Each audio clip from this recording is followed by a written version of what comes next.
আগে কঠিন বিপদে পড়েও কোনোদিন করি নাই। আমি আমার স্পেশাল দোয়াটা কিয়ামতের দিন আমার গুনাহগার উম্মতকে সুপারিশের জন্য রেখে দিয়েছি। আজকে আমি তোমার দরবারে দাঁড়িয়ে কিয়ামতের দিন ওই দোয়াটা করছি। আল্লাহ, আমার যে উম্মতের হৃদয়ে যাররা পরিমাণ ঈমান আছে, আমার একটা উম্মতকেও তুমি জাহান্নামে ঢোকাতে পারবে। আপনার ছাগলের রান খাচ্ছিলেন, খেতে খেতে বিশ্বনবী বলেন, আনা সাইয়্যিদুন নাস ইয়াউমাল কিয়ামা, আমি কিয়ামতের দিন সর্বশ্রেষ্ঠ হব, মানুষের মধ্যে সর্বশ্রেষ্ঠ সেরা আমি বিশ্বনবী। আলহামদুলিল্লাহ পড়েন। বিশ্বনবী বলেন, সেদিনটা বড্ড ভয়ঙ্কর।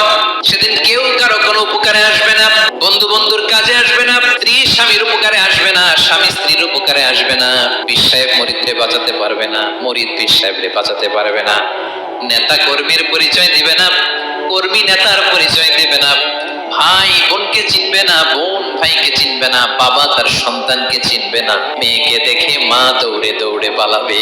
বড্ড ভয়ঙ্কর দিন। বিষ্ণু বলবেন, জমিনটা এখনকার মতো থাকবে না, পুরো জমিনটা সমান হয়ে যাবে ফ্ল্যাট। এখন তো গোল, তখন ফ্ল্যাট। সবাই এক জমিনের উপরে দাঁড়াবে, সূর্যটা মাথার কাছে চলে আসবে, সূর্যের গরমে মানুষের মাথার মগজ গলে গলে কানের ছিদ্র নাকের ছিদ্র দিয়ে বেয়ে বেয়ে পড়বে। সবাই হয়রান পেরেশান ক্লান্ত শ্রান্ত। মানুষগুলো বলবে বাঁচার কোনো উপায় নাই।